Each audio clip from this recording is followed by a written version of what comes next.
Assalamualaikum warahmatullahi wabarakatuh. Waalaikumsalam warahmatullahi wabarakatuh. Bismillahirrahmanirrahim. Alhamdulillah wassalatu wassalamu ala Rasulillah amma ba'd. Ilahi anta maksudi wa ridhaka matlubi. Kepada saudara-saudaraku dimanapun berada, ini khusus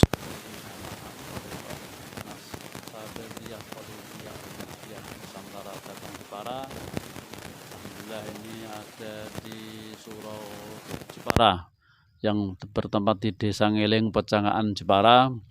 Dalam sela-sela ubudiyah ini kami semua akan membahas tentang uraian tasawuf dalam perspektif ilmiah Thariqah Nasab Khalidiyah Al-Mahdiyah.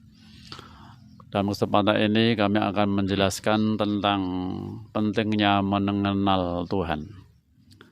Artinya kamu tidak akan bisa mengenal Tuhan dengan secara hakiki kalau kamu tidak mengenal khalifahnya yang ada di bumi ini, yang ada di dunia ini. Siapakah khalifahnya? Allah, tidak lain hanyalah manusia.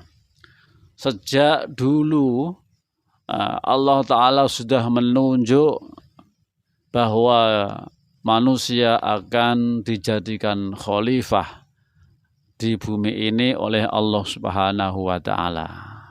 Tapi itu tidak semua manusia, hanya salah satu manusia yang dipilih Allah, yang dikehendaki Allah, yang tiap zaman ada manusia yang dijadikan oleh Allah untuk menerima, yaitu nur ilahiyah, yang seluruh manusia tidak akan bisa mengenal Allah kecuali lewat manusia itu, yang dinamakan di akhir zaman ini adalah guru mursyid.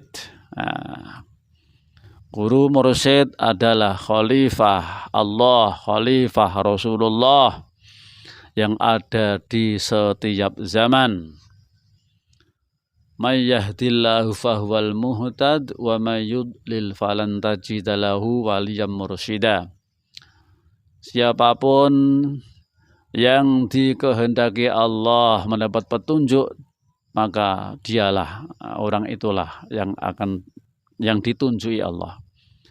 Dan barang siapa yang disesatkan Allah, maka orang itu di dunia ketika hidup tidak menemukan seorang waliyyan mursyida, yaitu seorang pembimbing rohani.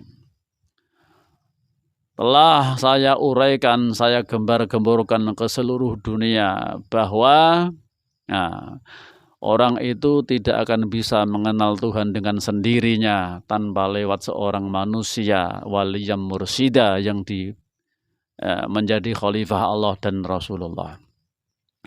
Untuk mengenal Allah, untuk bisa mengenal Allah itu tidak bisa memakai panca indera, memakai akal, memakai ilmu yang diserap dengan panca indera dan akal, itu tidak bisa. Karena itu panca indera dan akal hanya sebatas alat pembaca di dunia, alat pembaca dunia saja. Toh Allah tidak ada di dunia.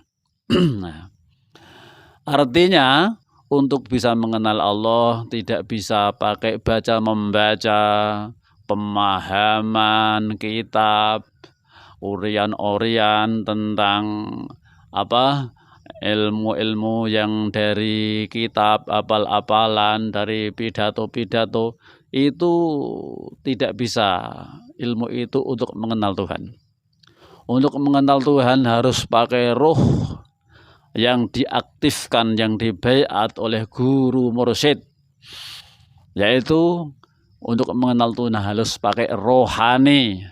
Ketika rohaninya itu diaktifkan, dibaiat, ditanami nur iman dan nur kitab, maka orang itu mulailah dinamakan orang itu beragama. Orang itu telah mengenal Tuhan. Awal mengenal Tuhan ketika rohaninya diaktifkan oleh guru mursyid. Nah, itulah. Nah, jadi saudara-saudara semua harus benar-benar bisa mencari guru mursyid, harus benar-benar hati-hati. Di zaman akhir jangan ketipu dengan bentuk kekeramatan, kasyaf. Itu belum tentu dari Tuhan. Keramat bisa dari iblis, kasyaf bisa dari iblis, sakti pun bisa dari iblis. Jangan sampai tertipu adanya kesaktian, kekeramatan, kasyaf, waskito bahasa Jawanya. Itu belum tentu dari Tuhan, karena dari iblis pun bisa. Bahkan pelaku spiritual itu banyak yang tertipu. Dia tertipu dengan pengetahuan di bawah alam sadar.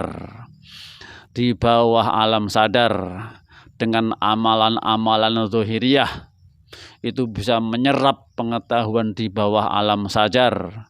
Artinya di bawah alam dunia itu, di bawah alam sadar, alam mimpi, alam fenomena, dan lain-lain. Itu harus hati-hati.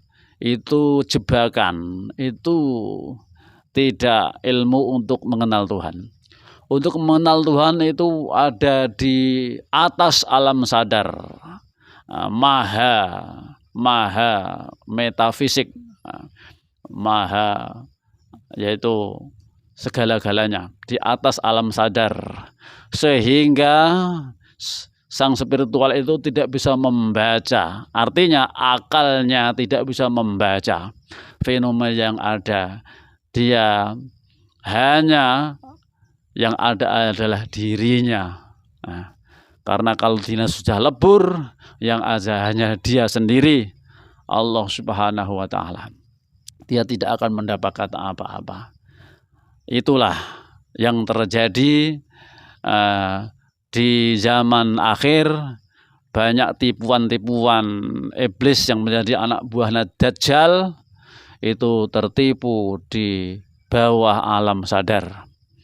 Karena Allah itu adalah ada di puncak akhirat. Puncak akhirat itu ada di rohaniyah. Duniamu adalah ada di panca indramu, ada di akalmu. Kalau semua bisa kau setir dengan akalmu dan panca indramu, apapun yang terjadi pada spiritualmu, itulah di bawah alam sadar. Apapun yang kehendaki tercapai, itulah di bawah alam sadar. Pengetahuan yang di atas alam sadar kita tidak bisa, akal tidak bisa nyetir, akal tidak bisa tahu, karena dimensi akal lebih rendah daripada di atas akal. Artinya akal tidak akan bisa membaca. Maka pelaku spiritual yang dibimbing oleh waliyam mursyidah, yaitu yang pelaku thariqah arwah, itu rata-rata yang kebanyakan kalau dia benar-benar sungguh-sungguh, dia jarang mimpi. Jarang sekali mimpi praktek itu. Kalau masih banyak mimpi-mimpi dan lain-lain, itu berarti belum sungguh-sungguh dalam menempuh jalan spiritual yang dibimbing oleh guru waliyam mursyidah. Itu pengetahuan yang dilakukan secara individu, secara pribadinya masing-masing. Jadi untuk bisa menempuh jalan shiratal mustaqim, jalan yang lurus, jalannya para nabi, para rasul, inilah jalannya. Jalannya para nabi rasul adalah jalan hakikat. Jalan hakikat itu adalah jalan pengalaman pribadi. Semua akhirat itu dialami sekarang sebelum mati, mutu qabla anta mutu, seperti ada hadis yang menjelaskan itu, matilah kamu sebelum mati. Artinya alam akhirat secara dimensional itu dialami dalam bentuk suluk. Suluk adalah kenaikan rohani yang dibimbing oleh guru waliyam mursyida. Akhirat sekarang sudah ada. Neraka, surga, siratal mustaqim, hisab sekarang sudah ada. Itu telah kau alami secara dimensional. Maka sekali kita masuk dalam tarekat arwah Naqsabandiyah, pertama adalah pembersihan.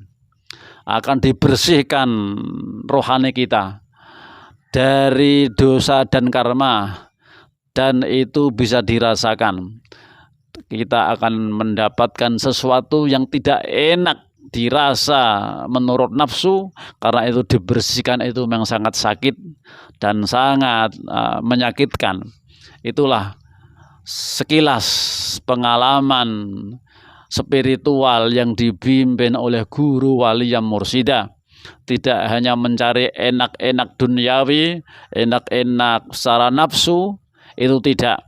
Tapi bimbingan waliyam mursyida adalah kita akan diuji terus, tidak akan habis-habisnya, karena pembersihan rohani itu selalu ada. Walaupun toh dosamu itu bisa dibersihkan, tapi belum tentu sampai pembersihan karma. Pembersihan karma itu ada. Mengapa manusia ketika lahir membawa catatan buku amal? Artinya catatan takdir dicatat, ini takdirnya ini takdir ini amal siapa? Ini adalah amalmu sejak dulu sebelum kamu lahir. Kalau membawa amal, itulah harus kau bersihkan. Maka takdir yang dibawa oleh seorang bayi yang telah dilahirkan, itulah amalnya, rohnya bayi itu sendiri, yang dulu itu belum bisa bersih, akan kembali dunia dibersihkan. Ini adalah yang namanya reinkarnasi. Itu tidak ada, reinkarnasi itu ada. Artinya apa? Semua pelaku spiritual, pelaku tasawuf itu mempercayai adanya reinkarnasi. Walaupun di dalam Islam itu tidak wajib untuk mempercayainya itu. Ada ayat, kaifa takfuruna billahi wa kuntum amwatan fa ahyakum summa yumitukum summa yuhyikum summa ilaihi turja'un. Kita hidup mati, dihidupkan, dimatikan, itu artinya rohnya itu dikembalikan supaya bersih lagi. Karena tidak semua orang itu ketika mati semua rohnya pasti bisa langsung pulang ke hadirat Allah, itu tidak. Ada yang tidak bisa pulang, harus dibersihkan lagi, dikembalikan lagi. Maka itu dia ketika lahir membawa buku catatan amal, itu amalnya itu sendiri. Itu tidak akan bisa dilakukan sendiri tanpa dibimbing guru rohani, guru mursyid. Maka carilah guru mursyid. Carilah guru mursyid yang ada di zamanmu sendiri. Kamu berhak mencari guru mursyid, karena kalau kamu tidak menemukan guru mursyid, kamu belum bisa kenal Tuhanmu.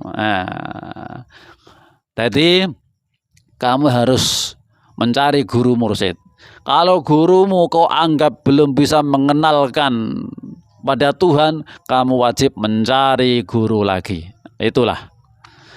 Tadi semua manusia di dunia ini diwajibkan kenal dengan Tuhan, karena ada hadis yang menjelaskan tentang itu. Bahwa Allah Ta'ala menciptakan manusia ini supaya kenal dengan dia, dengan Tuhannya. Setelah kenal barulah berabdi-abdi, beribadah, patuh dan tunduk. Ini tentang urian Thariqah Naqsabandiyah, Thariqah ruh. yang ingin mendekat pada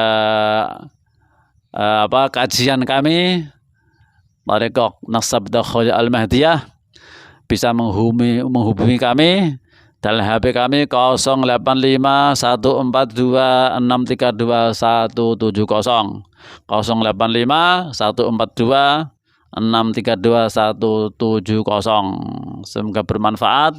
Apa pertanyaan mboten? Cukup. Alhamdulillah. Kiranya cukup sekian, nanti bisa kami sambung lagi pada episode yang lain. Semoga bermanfaat. Ilahi anta maqsudi wa ridhaka matlubi. Assalamualaikum warahmatullahi wabarakatuh. Waalaikumsalam warahmatullahi wabarakatuh.